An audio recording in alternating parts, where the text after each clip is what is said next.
Be me, 19-year-old college freshman. This was 10 years ago. I had this bro from high school. Pete, we were friends, but not exactly brothers.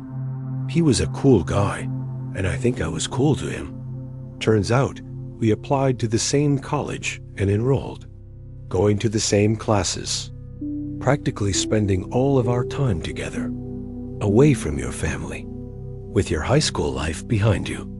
Things can get hectic, yeah? You are horny, teenagers with no real problems to deal with, but you still need a friend you can depend on, and we were that friend to each other. Fast forward a couple of months. Second semester, we start taking this new class. And there is this girl in the class. Not just us, but every fucking human being with a working dick. And the entire campus is losing their shit over her. Ordinary straight girls are ready to become lesbians. Just for her. I mean, man. Wow. What an angel. A beam of light, Basix McKinnon, descending from heaven. I have no fucking idea. The value over 10 is a measurement that applies to us, mere mortals. Her beauty cannot be calculated or properly abstracted with numbers. And looking at her is like something you know you shouldn't do. Not because it's creepy or socially awkward or some other shit. It's because you feel you're not worthy. Not for her, you're not. No, not her. But we were looking. Turns out we first saw her practically at the same time, and we wanted to point her to one another, but we couldn't take our eyes off of her. So we sat in some lousy economy class or whatever, and drooled over her for half an hour before I whispered, "Dude, fuck me." And it took Pete a solid 5 minutes before he could simply say, "Yeah." There she was, this 5'9" lady with long, wavy auburn hair and emerald green eyes to die for, and pretty sure to kill for, sitting just a couple of feet away from us, yeah? So fuck me was the correct response to that situation. After the class, to this day, I can't for the life of me remember what the fuck it was about. We were already orbiting her, like some lousy asteroid stuck to a massive black hole, creepily getting closer and closer to her, as she sucked us in, bumping into each other and walking like we were drunk and out of our minds. I don't know what it was. Maybe she realized that we were following her, like pervs, or maybe it was something else. Halfway to the cafeteria, she just stopped and turned towards us. We comedically bumped into each other and stopped as well, but her beauty was so miraculous, we forgot to look somewhere else. I remember her gaze. It was like the back of our heads blew open, and brains splattered all over the hallway. Those green eyes, man. And she smiled. She fucking smiled. If we weren't healthy, fit males in their prime, we would have died of a heart attack at that moment. We couldn't breathe. She was so beautiful. So there we were, still staring at her, our eyes and mouths wide open. We were in our low 2-digit IQs at that moment. And there she was in all of her glory. Like I said, 5'9", long wavy auburn hair, emerald green eyes, long curvy and athletic legs. You know, slimmer at the knees, well-defined muscles on her calves, and soft but rigid thighs. Her ankles were so elegant, but her tendons were sprained, as if she were a wild gazelle, ready to bolt out at a moment's notice. Her butt, I can't call it an ass, not hers. Ass is what girls have. This lady had something else. She had buttocks that required a new definition of the word. They were so firm and so well-shaped. You could perfectly calculate for pi if you took measurements. Her breasts, I don't even have the words. To this day, I'm still searching for the right words, and I will try and describe them later in the story, but I will fail terribly. I can still remember what she was wearing that day. I know what she was wearing, probably better than her on the day she wore them. And I know this because Pete knew this. After she looked at us and smiled, just for a few seconds, which felt like an eternity, she turned around again and kept on walking. We just stayed put. We couldn't follow her. Our black hole left us lonely asteroids, to the pitch-black emptiness of cold space.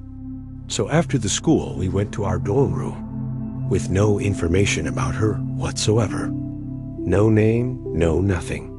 Just a mental image of her elegant stance, etched deep into our minds. I was looking at the pictures of random women, with green eyes and auburn hair. On Yahoo, that was the only thing I could do. But none of the images even came close to matching her beauty. Well, Pete felt like he had to do something, and he fucking started searching for her clothes. I shit you not. He was searching for her clothes on Amazon and eBay, and all these fashion and shopping sites neither of us knew nothing about. He started with searching for her skirt, which was this black wool, cashmere circle skirt, with a playful flare at the bottom, couple inches above her knees, revealing her thighs just a little bit. When he found it, he shouted, "I found it, fuck, yeah." And I thought he had found her. But when I saw what he found, which was this, I don't know what brand skirt on Amazon, I was far from being disappointed. I was feeling the same way. We didn't know her name, but fuck if we didn't know what skirt she was wearing. Pete kept going with the search, and I helped him. At the end of the night, we knew what flats she was wearing, what shirt. We even knew what brand her red, bow-shaped hair clip was. Look, we are straight guys, I figure. I'm a 7 out of 10. Maybe 8. Pete is an easy 8 out of 10, pushing 9. We're both fit. We don't have ugly pimples on our faces or anything. We are both very decent. We're not short or chubby. And although we were not the most popular kids in high school, we are definitely not social cast-outs either. But that night, we were more gay than a male fashion design student, wearing pink dungarees, coming out of the closet singing YMCA. And we knew what skirt she was wearing. So yeah, and before we went to sleep, Pete had an idea. That motherfucker had the most excellent idea. He knew he needed an extra something if he was ever gonna talk to her, let alone date her. So he decided he should start learning about fashion and use his knowledge as a conversation starter. Meanwhile, I was feeling like I could go to Mars with a new Apollo mission, or save the world from a new Nazi regime all by myself, and still wouldn't be able to impress her. I was a hopeless faggot. Next morning, the first thing Pete did was to enroll in a class on fashion design. Pete didn't know if his tactics were going to work. Pete didn't know if this magnificent creature would speak fashion with him, but he had hopes. Meanwhile, we were both unable to speak to her. We were a bunch of beta fags scared out of our minds. But we learned her name from a friend. Ella was her name. Pete didn't want to waste his chances in leaving a perfect first impression with Ella. Well, the first impression both of us have left was us standing in the middle of the hallway, staring at her like we were retarded perverts. But speaking to her was a different matter altogether. I figured if Pete had no chance of talking to her now, how could I besides? Pete was so in the zone, I didn't want to compete. Not that I could, or so I believed. Fast forward a couple of weeks. Pete, as a freshman, knew more about fashion than seniors knew about economy. In our department, he was spending his nights browsing fashion blogs. Every night he would come to our room with a list of items she was wearing that day, studying her taste in fashion. Pete told me that this could actually work, since while a lot of the girls on campus dressed like trailer trash, Ella was always amazing in her choice of clothes. Our room was filled with editions of Vogue, and GQ and shit couple of friends have seen our stash of fashion magazines and joked about it, so we made a lousy explanation of how they were quality, fapping material, and got away with it. One day Pete woke up and turned to me. "I'm ready," he said, like Neo saying I know Kung Fu. I said show her. Anyways, Pete decided that whatever she's wearing that day, he felt like he could intelligently talk to her about her clothes. After the economy class, I wished him luck and we parted ways. An hour later, he found me. I asked him, how did it go? "I don't know, man. I really don't know. I mean, I might as well have done great, or fucked it up completely. Why? Look, we talked about fashion for an hour." "So you talked for an hour? That's great, man. Damn, we were beta fags." "Yeah, but what if she thinks I'm gay?" I started laughing. Pete had a point. Straight guys don't usually talk about fashion. Certainly not about women's fashion. Suddenly, Ella comes out of nowhere. I froze. Pete looked at me and understood that Ella was coming our way. "Hey, Pete," and I heard Ella's voice for the first time. She had a crackly, deep voice. Kind of reminds me of Scarlett Johansson. Now, a lot of people don't think that. That kind of voice is flattering. But if you found me a soprano that sings Agnus Dei, I would have told you shut that woman up and let Ella sing. "Hey, Ella," said Pete, his heart probably skipping a couple of breaths. I remember now, I got it from anthropology. I have absolutely no idea what she's talking about. "Oh, thanks. Don't mention it. It's from last season, though. I don't think you could buy it for your sister, but they might have something similar." "Oh, well, thank you for telling me, Ella." "You're welcome. See you around, Pete." "See you, Ella." And we watched Ella walking away from us gracefully until she disappeared in the distance, still looking at her general direction, as if we could still see her. "Dude, your sister is 7. "Yeah, I know. She is, yeah. I know, magnificent." A week later, Pete had another idea. In order to not look like a gay couple, he suggested that we develop this manly handshake and establish that we are, in fact, brothers, like a bunch of idiots. We stayed up all night working out this complex, yet subtle, or so we thought, secret handshake. Our stupidity was at an immeasurable new height. Pete was chatting up Ella little by little, every day, but he was afraid of becoming a gay BFF and lose all chance of dating her, so he requested me to approach them tomorrow, at some point mid-conversation, and apply the handshake. Okay, then after our economy class, I gave Pete some time, then joined them in the cafeteria as I approached them. Pete saw me coming, excused himself like a true boss gentleman, and we started acting out this ridiculous handshake. In unison, I mean. It was absolute bullshit, hands and fingers everywhere, clicking and fist bumping, and doing other various stuff. It was like the douchebag version of Cirque du Soleil. Halfway through, yeah. No, it was that long. It almost needed an interlude. Ella starts laughing her ass off. She was laughing like a crazy person. We freeze.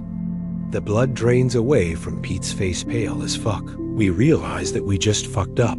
We fucked up immensely, and we forced ourselves to turn and face Ella. She's trying to silence herself, still laughing. Pete and I still holding hands like fucktards. She tries to apologize for laughing, but then she starts laughing even louder. We look around and hope that no other person has acknowledged how dumb we look. Fortunately, no one other than Ella is laughing, but Ella is still laughing. Pete has this is how I die face. I'm all goodbye world Dutch peg. Ella's laughter finally dies down, and we're looking at her like rabbits caught in headlights. Guys, I know you're not gay. And she starts laughing again.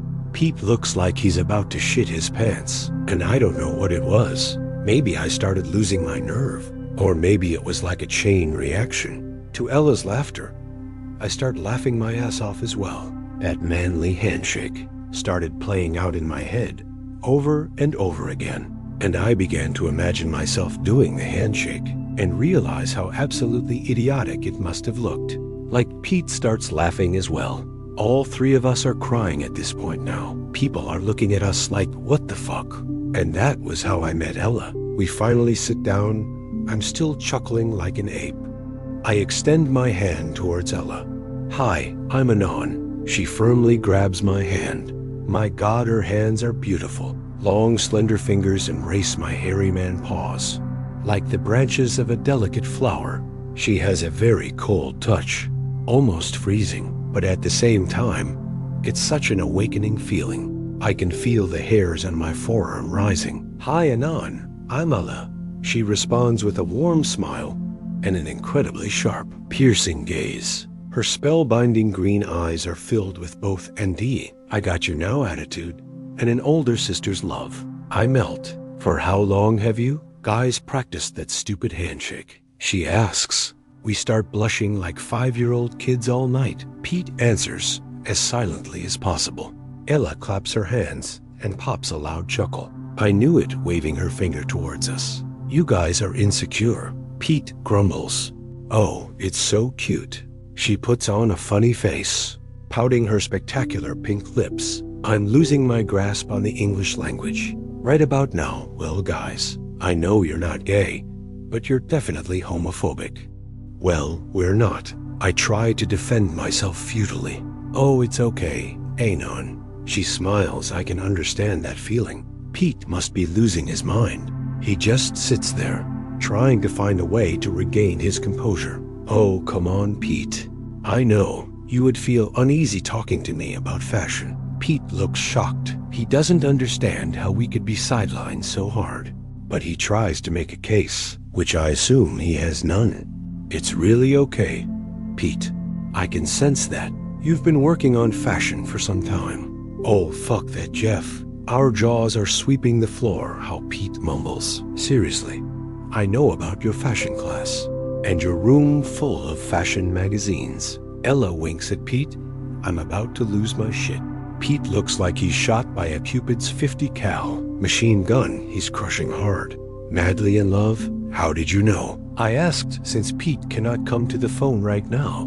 Well, first of all, I have a friend in Pete's fashion class. And also, some of your chums were talking about your stash, and I overheard them. Pete silently mouths fuck. But most of all, Pete, I can see that you're new to the fashion world.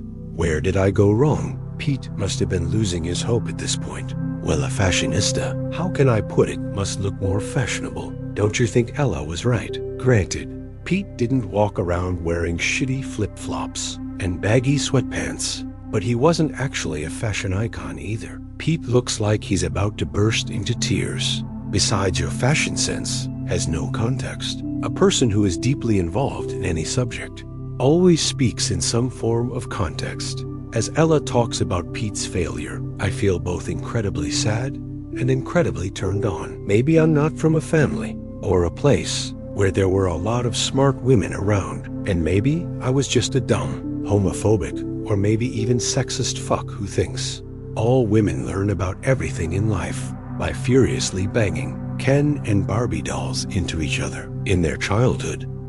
But I'll be damned if this magnificent woman isn't smart. Hey, it's okay. Pete Ellis. Is Pete cringing like a puckered butthole? I know why you did it.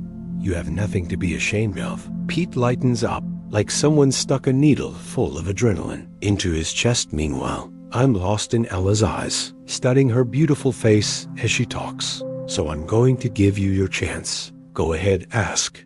Ask what Pete shits the bed. Ella tilts her head and gives him a really face. Pete comes around again, gains his composure like a champ for the first time during the conversation. Well, do you want to grab a cup of coffee with me? After school, Ella smiles at him and playfully nods with her eyes closed. I would love that, Pete. And she chuckles. And I sit there like a faggot thinking of asking, can I come too? Ella is beyond words to me. I feel stupid and powerless near her. Thank you. Pete barely makes any sense now. I can't imagine being in his place right now, getting the green light from Ella. After believing that he fucked up so badly, Ella laughs playfully and changes the subject. So we sat there and talked about our lives and how we knew each other for an hour, and I was able to get to know Ella, even if it was for a little bit, but it was an amazing experience. Couple of weeks later, Pete and Ella were a couple. I'd never seen Pete so happy. He was over the clouds all the time. The guy was out of his mind, counting seconds for their next date. Every time he kissed Ella goodbye, and I was happy for my bro. But at the same time, I couldn't help but feel uneasy every time I saw Ella. Ella was still the most amazing woman I have ever seen in my life. Nothing came remotely close to matching her beauty, not to mention her wits. And speaking to her was more fun than I could ever have. Doing anything. And I was trying extremely hard not to fall for her. I owed it to my bro and to myself. Fortunately, Ella came to my help. She introduced her friend Nicole to me. Nicole was the girl in Pete's fashion class. The girl Ella was talking about. Nicole was an incredibly beautiful girl. She was this amazing redhead. 5'6", big soft titties. Nice curvy body, pale blue eyes. Cute little freckles on her face. You would think that a beautiful girl like Ella wouldn't be best friends with another beauty? Like Nicole, 9 out of 10 times you would be right. But Ella had no competition. She was beyond competition. Ella could have been friends with the biggest bimbo there ever was, or she could have been hanging out with a fucking Swedish bikini teen. She could have been sleepwalking in her PJs on a Victoria's Secret catwalk at a New Year's show for all I care. No matter the situation, Ella was always the one you looked at first. But yeah, Nicole was a bombshell too. And she was something else entirely. 4 of us started hanging out together. Started going to parties, hanging out after school, going to the movies. And slowly Nicole and I got very close. She had an amazing sense of humor, knew a lot about subcultures and shit. Finally, after a night out together, Pete and Ella decided to go to Ella's room. By themselves, turns out, Ella's roommate was back at home for a family emergency or something like that. And Nicole and I kissed soon after. We officially became a couple. After what felt like an eternity.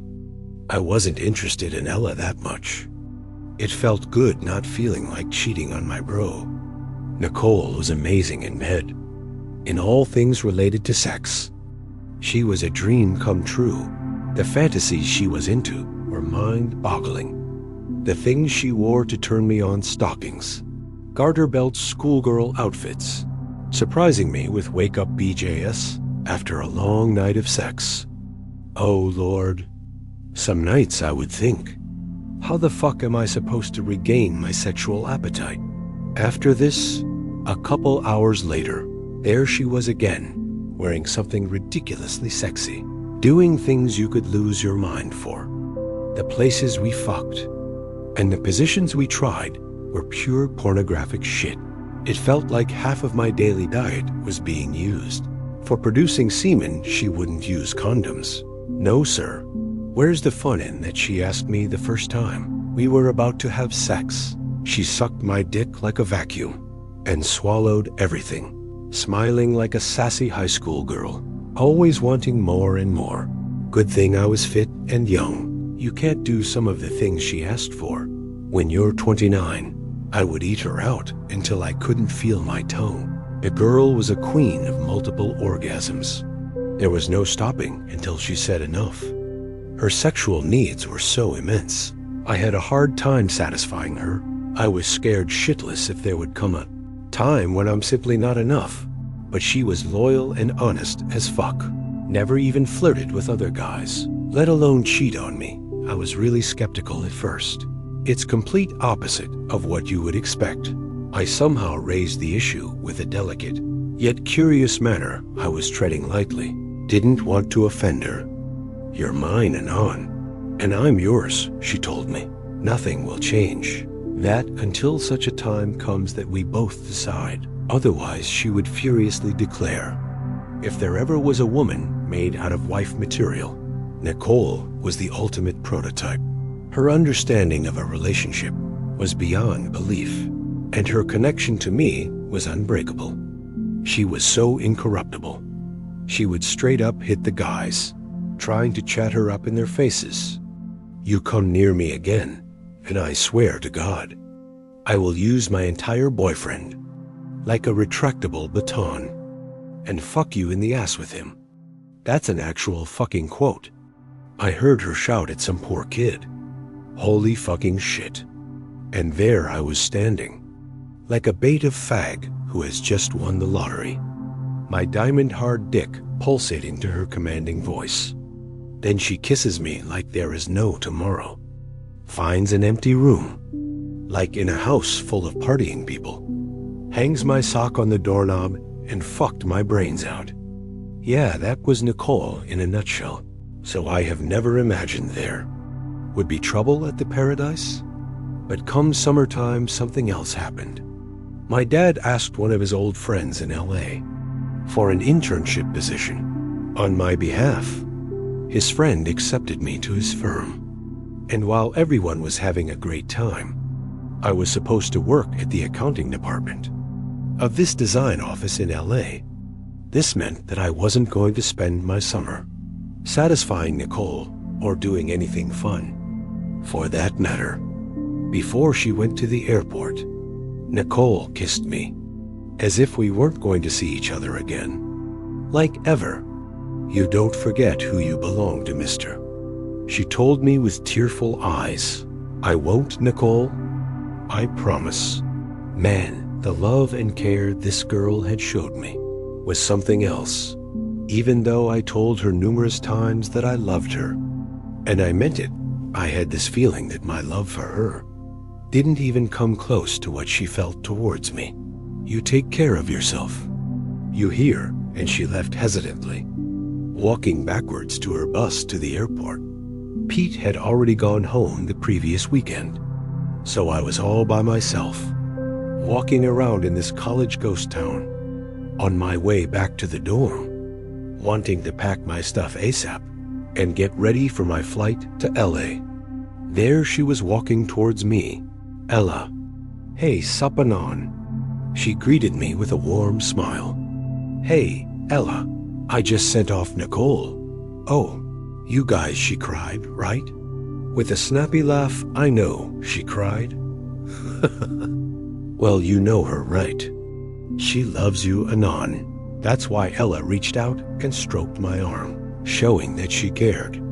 For the first time in quite a while, I suddenly felt a jolt or rush. It was like the first time when I saw her up close. As her cold hands brushed my skin, my pupils dilated. Like the first sip of a morning coffee, a surge of a small dose of adrenaline hit my body. I quickly broke out of her spell. I had too. So where are you off to, Ella? Oh, I'm leaving tomorrow morning.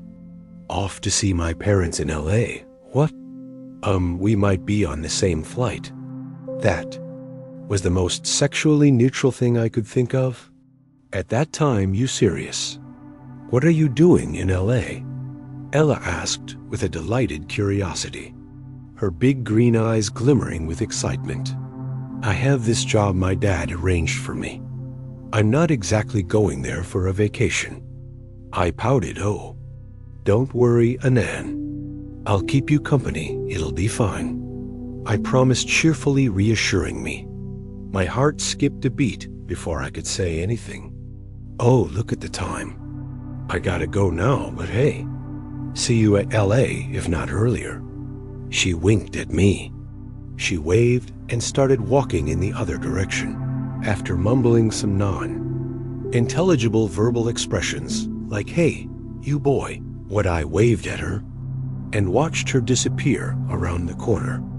And as I was trying to make sense of what just happened, Nicole's teary-eyed face kept coming back into my mind.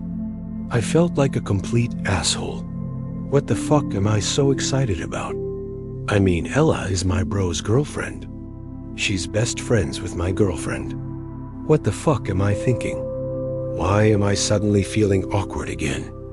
I tried not to think about it and started walking away. The next morning was even harder for me. We were on the same bus to the airport, and when it was time to check into our flight, we were side by side. Naturally, you can't ask to be seated elsewhere when the person you're trying to avoid is right next to you. I couldn't believe that. I was thinking about being seated elsewhere too. Ella was not only a friend, she was also the one person I had to think of, almost as a sister. I kept texting Nicole to make sure that I was okay, reminding myself of who I belonged to. I was scared because it wasn't helping at all, acting like everything was all right. I boarded the plane with Ella. This story isn't done yet. Like and subscribe for the next part.